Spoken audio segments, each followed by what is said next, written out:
बहुत पहले की बात है। मध्य भारत के एक गांव में गोपाल नाम का किसान रहता था।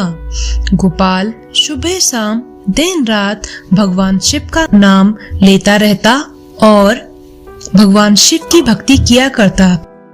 ओम नमः शिवाय, ओम नमः शिवाय, ओम नमः शिवाय। गोपाल का घर दूध बेचकर आए रुपए से चलता था, इसलिए प्रतिदिन गोपाल बाजार जाकर दूध बेचता और शाम को जितना भी दूध बच जाता वह शिवलिंग में चढ़ा देता। यही गोपाल की रोज की दिनचर्या थी। एक दिन इसी प्रकार बाजार से घर आते समय गोपाल के मन में एक विचार आया। महादेव की कृपा से सब ठीक चल रहा है, अब किसी रोज श्री केदार बाबा के दर्शन कर आना चाहिए। मैं आज ही घर पहुंच के सुशीला से इस बारे में बात करता हूँ। गोपाल अपने घर पहुंचते ही अपनी पत्नी से बोला, सुशीला सुनो, आज बाजार से घर आते समय मेरे मन में श्री केदार बाबा के दर्शन करने का ख्याल आया। ये तो बहुत ही अच्छी बात है। आप दर्शन कर आइए और घर की चिंता मत करिएगा। अब हमारा बेटा भी बड़ा हो गया है, हम मिलके घर और कारोबार दोनों संभाल लेंगे। हाँ, भास्कर को मैंने सब सिखा भी तो दिया है। ठीक है, मैं आपके रास्ते में खाने के लिए पूरी और हलवा बना दूंगी। गोपाल ने अपने परिवार की इजाजत लेकर शुभ दिन पे यात्रा शुरू की। गोपाल घने जंगल, गहरी नदी, बर्फीले पहाड़ और बहुत सारे कष्ट के बाद अंततः श्री केदार बाबा के मंदिर आ पहुंचा। मंदिर पहुंचते ही गोपाल ने देखा कि पंडित जी मंदिर के कपाट बंद कर रहे हैं। पंडित जी, कृपया श्री केदार बाबा के दर्शन करने दो, बहुत दूर से आया हूँ। नहीं नहीं, अब तो कपाट बंद हो गए हैं। अब मंदिर 6 महीने बाद आना, जब कपाट खुलेंगे। पंडित जी, बहुत दूर से आया हूँ, एक बार दर्शन करने दे, आपकी बहुत मेहरबानी होगी। नहीं नहीं, अब आप 6 महीने बाद आना, मुझे देर हो रही है, मैं चलता हूँ बेटा। ये कहकर पंडित जी चले गए।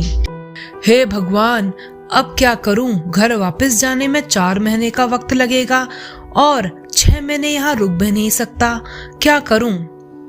गोपाल मंदिर प्रांगण में ही बैठ गया। उसको समझ नहीं आ रहा था कि क्या करे।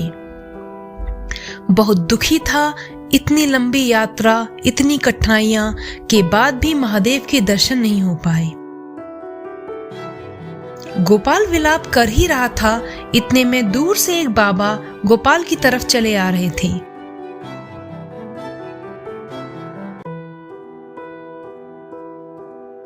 पुत्र, तुम यहाँ क्या कर रहे हो? मंदिर के कपाट तो अब बंद हो गए हैं, अब तुम घर चले जाओ। घर तो चले जाऊं, लेकिन घर जाने में 4 महीने लग जाएंगे और बिना दर्शन किए वापस जाने का मन भी नहीं कर रहा है। अब अंधेरा भी होने को है, तुम आज मेरी कुटिया में आराम क्यों नहीं कर लेते?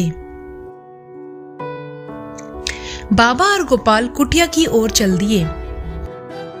बाबा ने गोपाल को खाने के लिए फल और मिठाई दी, फिर दोनों महादेव के भजन गाने लगे। कुछ समय बाद गोपाल को नींद लग गई और गोपाल बाबा की इजाजत लेकर सोने चला गया।